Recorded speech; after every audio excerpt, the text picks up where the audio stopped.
I remember the first day I noticed him because he didn't eat. That might sound strange, considering I run a small street food stall where people come because they're hungry. But this boy, thin, quiet, wearing a worn-out school blazer, just stood there. Every afternoon. Same time. Same spot. He watched. The smell of frying onions filled the air. Oil crackled. People laughed, complained, paid, left. Life moved. But he stayed. I saw the way his eyes followed every plate I served. Not greedy. Not desperate. Just tired. That day, when the crowd thinned, I packed a simple meal, rice, eggs, and some vegetables, and held it out. Here, I said. Extra. He hesitated. His fingers tightened around the straps of his bag. I don't have money, he said quietly. I didn't ask for any. He stared at me for a long moment, like he was trying to figure out a trick. Then he took it. Thank you, he said. That was it. No smile. No story. Just those 2 words. He sat on the curb and ate slowly, like every bite mattered. And I told myself it was just a one-time thing. But the next day, he came back. And this time he didn't stand as far away. Something about that stayed with me.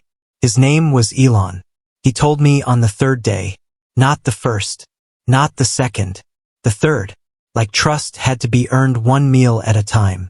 Every afternoon, just after school, he would appear. Same quiet steps. Same careful distance. And every day I would hand him a plate before he even asked. At some point, I stopped pretending it was extra. It was his. I started setting it aside before the rush. My stall wasn't much. Just a metal cart, a worn canopy, and a stove that groaned like it hated mornings as much as I did. But it was mine. And it was enough most days. Some customers noticed. One of them, Bruno, who ran the hardware shop across the street, didn't like it. You'll regret that, he told me one afternoon, leaning against my stall. Kids like that? They take and take. I shrugged. He just eats. For now. I ignored him, because Elon never asked for more. Never lingered. Never caused trouble. Sometimes he would say small things. My teacher says I read too slow. Or, it rained inside the classroom today. I didn't always understand what he meant. But I listened. And one day, as he finished eating, he looked at me and said something that felt heavier than it should have. You don't ask questions. I don't need to. He nodded slowly, like that answer meant something bigger than I realized. And that's when I first noticed. His hands were shaking. Took me a week to notice the bruises. Not because they weren't there, but because Elon was very good at hiding them. Long sleeves, quick movements, eyes that avoided attention. But that day, as he reached for the plate, his sleeve slipped just enough. Dark marks, fading yellow and deep purple. My chest tightened. What happened to your arm? I asked. He froze, then slowly pulled his sleeve back down. Nothing. Those don't look like nothing. He didn't answer. Instead, he sat down and started eating faster than usual, like he wanted to disappear before I could ask again. I didn't push, but I watched.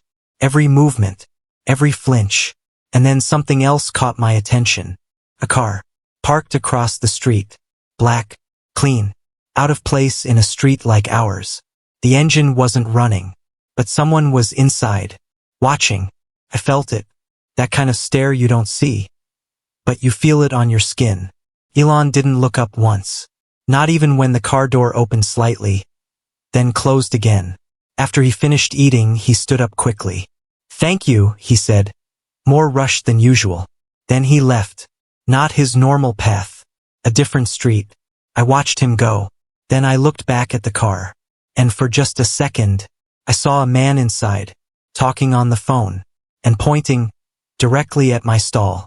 The next day, Bruno didn't even pretend to be casual. You see the car? He asked the moment I opened my stall. I didn't answer. Black one. Been here 3 days now. I noticed. That kid is trouble. I shook my head. He's just hungry. Bruno leaned closer. His voice dropped. No. Kids like that don't get watched by men in cars. That sat heavy.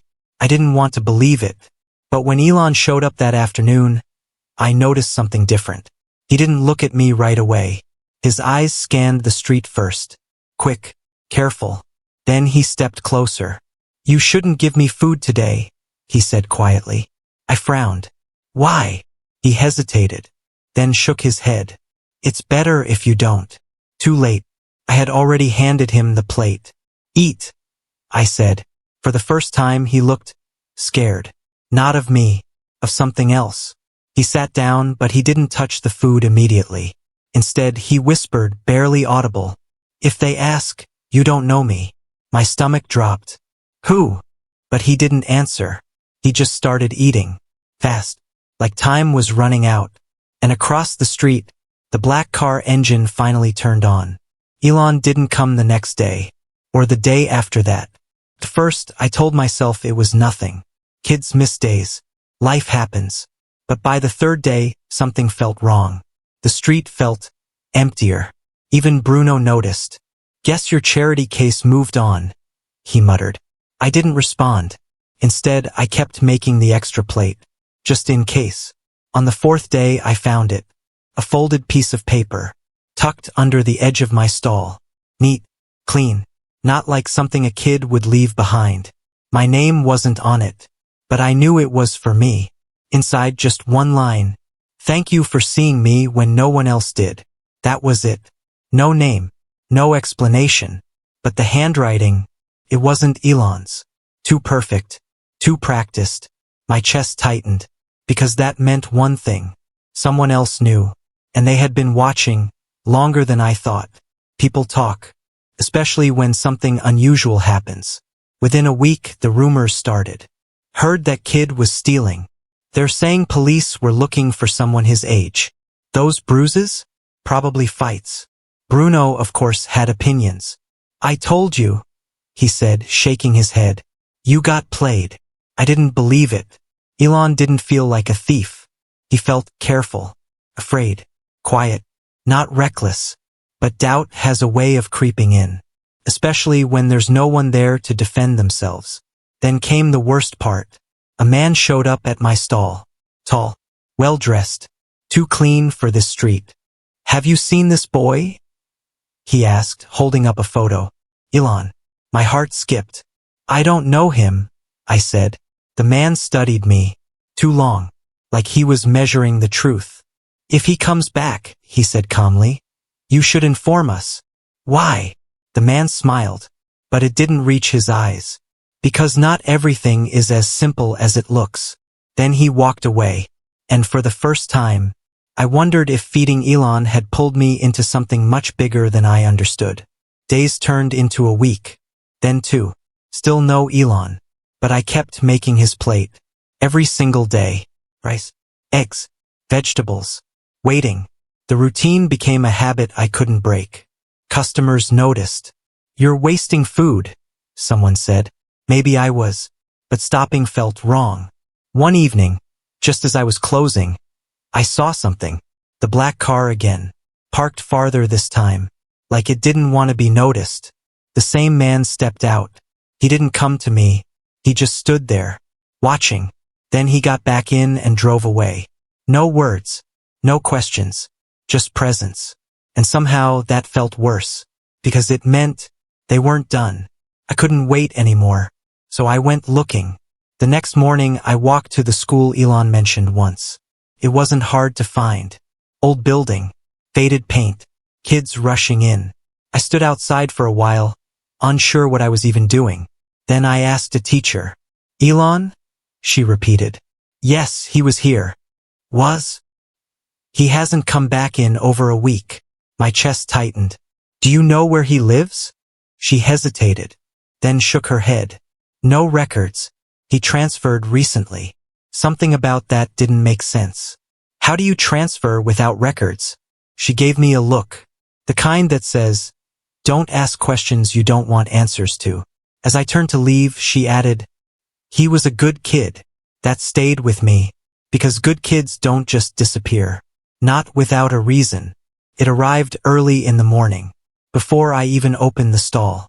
A small box. No return address. My name written in that same perfect handwriting. My hands felt heavy as I opened it. Inside, a watch. Simple, elegant, expensive. Far too expensive for someone like Elon. Or me. Under it, another note. Time reveals everything. That was it. No explanation. No signature. Just those 4 words. I looked at the watch again, and noticed something strange. It wasn't new. It was worn, like it had belonged to someone for a long time. And suddenly I realized, this wasn't a gift. It was a message. But I didn't understand what it meant. Not yet. Bruno wasn't satisfied with just talking anymore. You need to go to the police, he said. For what? For hiding information. I laughed. I don't have any. He leaned closer. That boy is connected to something. And now so are you. His words hit harder than I expected. Because part of me was starting to believe him. That same afternoon, 2 officers walked past my stall. Slowly. Looking. Not stopping but not ignoring either. Bruno watched them go. Then looked at me. See? I didn't answer. But inside, something shifted. This wasn't just about kindness anymore. It had become risk.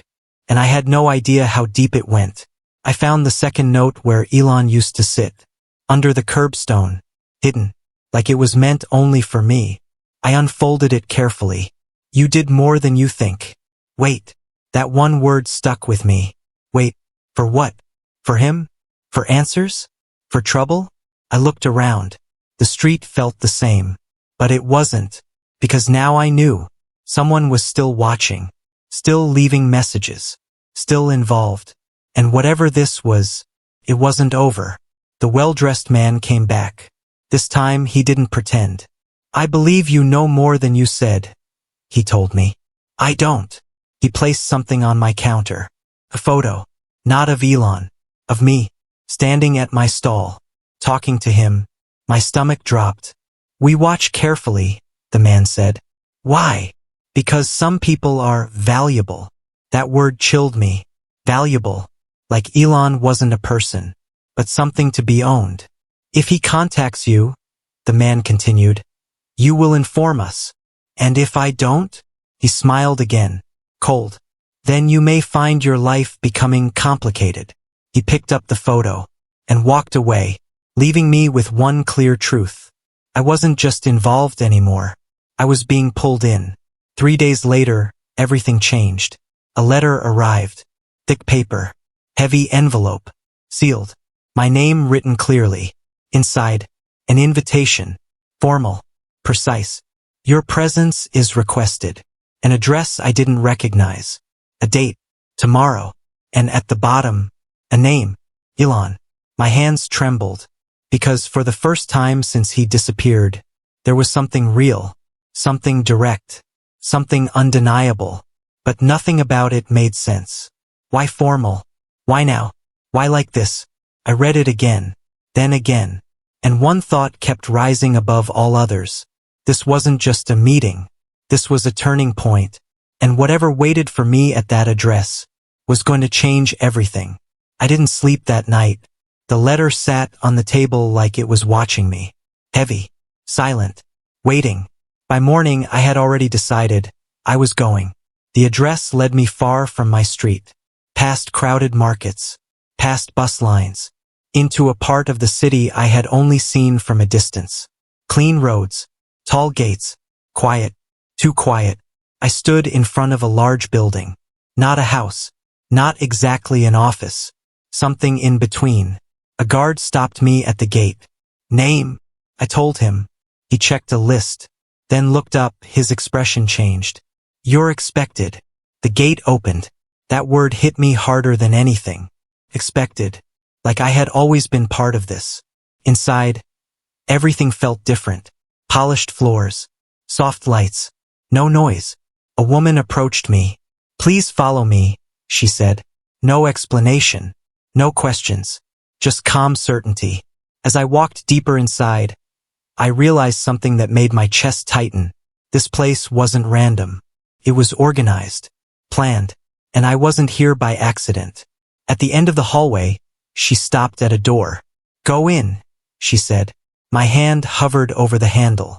and for a second, I thought about turning back. But I didn't. I opened the door, and everything changed. Elon stood in the center of the room. But not the Elon I knew. He was wearing a suit. Clean, sharp, perfectly fitted. His posture was different. His expression, controlled. For a moment I thought I had the wrong person. Then he looked at me. Same eyes. Same quiet weight behind them. "Hi," he said, like nothing had changed. My voice didn't come out right. "What is this?" He didn't answer immediately. Instead, he gestured for me to sit. "I needed you to come," he said. "Why?" "Because you're the only person who helped me without asking anything." That didn't explain anything. "If you're okay," I said. "Then why did you disappear?" His jaw tightened. "I didn't have a choice." Silence filled the room. Then he leaned forward slightly. "They're watching this place too." My chest tightened. "Who?" He hesitated, then said something that made everything heavier. "The same people who told you to stay away from me." My mind raced. The man, the car, the photos. "This is bigger than I thought," I said. He nodded. "Yes." Then he looked at me in a way that felt almost like a warning. "And now you're part of it." Before I could respond, the door behind me opened. A man walked in. Older, calm, sharp eyes. He carried a folder. "This is him?" he asked Elon. Elon nodded. The man turned to me. "My name is Harold Vance," he said. "I represent Elon's legal interests." "Legal?" "He's a minor," I said. "Why does he need a lawyer?" Harold didn't smile. "Because people are trying to take control of his life." The words felt heavy. "What people?" Elon answered this time. "My guardian." That word didn't sound safe. Harold opened the folder. "Your acts of kindness," he said, looking at me, "were observed, like an experiment." "Why?" I asked. "Because Elon is part of something valuable." That word again. Valuable. I clenched my fists. "He's not an object." Harold nodded slightly. "Correct. But not everyone sees it that way." Then he placed a document in front of me. "We need your testimony." My heart skipped. "Testimony? For what?" Harold's voice stayed calm. "For a case that could decide whether Elon remains under control or becomes free." The room felt smaller. He leaned in slightly. "And the people you've already met?" A pause. "They're going to fight very hard to make sure you don't speak." Elon finally told me the truth. Not all at once, but enough to change everything. His parents were gone. Not dead, but removed. Power taken from them. Assets frozen. And Elon? Placed under guardianship. Controlled. Watched. Moved from place to place. "No records," I whispered. He nodded. "That's why." "Why you?" I asked. "Because everything is tied to me." His voice cracked slightly. For the first time, he looked like the boy from my street again. "They think I don't understand what they're doing," he said. "But I do." "And the man who came to my stall?" "My guardian." The word felt wrong. Cold. "He's not protecting me," Elon said quietly. "He's waiting." "For what?" Elon met my eyes. "For me to disappear completely. In a way no one questions." A chill ran through me.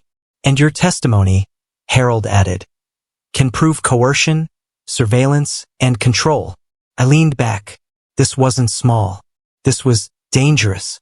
I looked at Elon. "You trusted me with this?" He shook his head slightly. "I didn't choose you." A pause.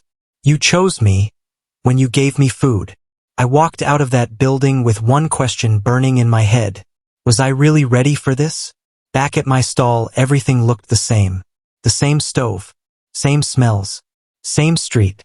But I wasn't the same. Bruno noticed immediately. "You look like you saw a ghost." Something like that. I didn't tell him. Couldn't. Because the more people knew, the more dangerous it became. That night I sat alone. The documents in front of me. Testimony request. Legal statements. Everything felt too big for someone like me.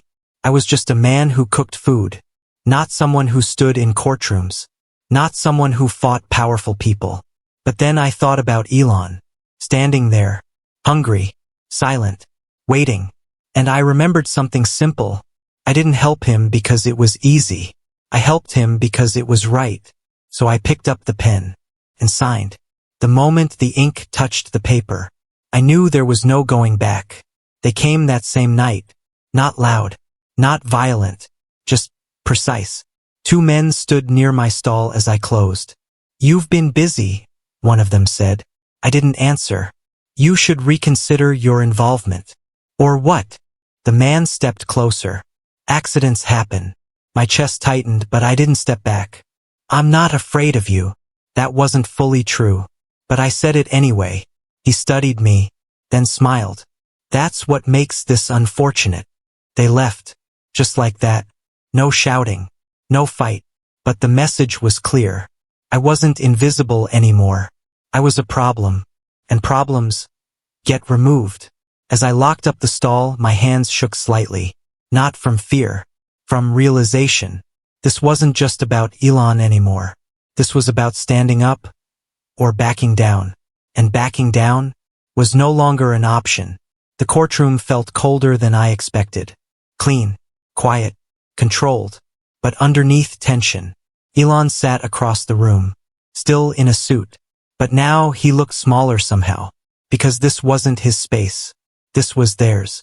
His guardian sat beside his lawyers, calm, confident, like he had already won. When our eyes met, he smiled. That same cold smile. Then my name was called. My legs felt heavy as I walked forward, swore the oath, sat down, and suddenly, every word mattered. The lawyer began. "You claim you fed this boy daily?" "Yes." "And he told you nothing about his situation?" "No." "Yet you believe he was under control?" "Yes." "Based on what?" I paused, then said the truth. "Fear." The room shifted slightly, because fear is hard to fake. They tried to break me, piece by piece. "You're not educated in legal matters, correct?" "No." "You run a street stall?" "Yes." "So your conclusions are based on feelings?" I held my ground. "No. They're based on what I saw." "And what exactly did you see?" I took a breath. "A boy who was afraid to eat in public." Silence. "A boy who looked over his shoulder before every step." More silence. "A boy who said I should pretend I didn't know him." The courtroom shifted again. Because now, it wasn't just words. It was a picture. Real. Clear. Human. The lawyer pressed harder. "Or perhaps, you simply wanted to feel important." That hit. But I didn't react. "I gave him food," I said. "That's all." A pause. Everything else came from him. And for the first time, the guardian's smile faded. Harold stood next. Calm. Precise. He presented evidence. Photos. Surveillance logs. Movement records. Patterns. And suddenly, the story became visible. Not just told, but proven. Then Elon was called. The room went still. He walked forward. Sat down. And for a moment, he looked like the boy from my street again. Small. Quiet. But then he spoke. Clear. Steady. "They moved me to control what belongs to my family." The room shifted. "They told me it was for my safety." A pause. "But I was never safe." Silence. "And the only place I felt safe," he looked at me, "was a street stall." That moment broke something in the room. Because truth, simple, honest truth, is louder than anything else. But it wasn't over. Not yet. Because the guardian leaned forward and whispered something to his lawyer. Something that made Harold's expression change. What came next? No one expected. The defense revealed documents. But not to defend themselves. To control the narrative. "Guardianship is legal," the lawyer said. "Structured. Approved." Then came the twist. A network. Multiple cases. Children placed under similar control. Assets redirected. Power shifted quietly. Institutional. Hidden behind legal systems. My chest tightened. This wasn't just Elon. This was bigger. Much bigger. Harold stood quickly. This proves systemic abuse. The judge leaned forward. The room changed. Because now, it wasn't a case. It was exposure. And the guardian? He didn't look calm anymore. He looked cornered. Everything unraveled fast. Investigations were ordered. Records opened. Names revealed. The guardian tried to speak, but it was too late. Too much evidence. Too many patterns. Too many truths finally seen. He lost everything. Position. Control. Power. Gone. Just like that. And Elon? He stood beside me, not as a victim, but as someone who survived. Then he turned to me. I kept the first plate you gave me, he said. I blinked. What? He smiled slightly. To remind myself that not everyone wanted something from me. My chest tightened, because I hadn't thought it mattered. But it did. More than I ever knew. A few months later, I wasn't at my stall, because there was no stall anymore.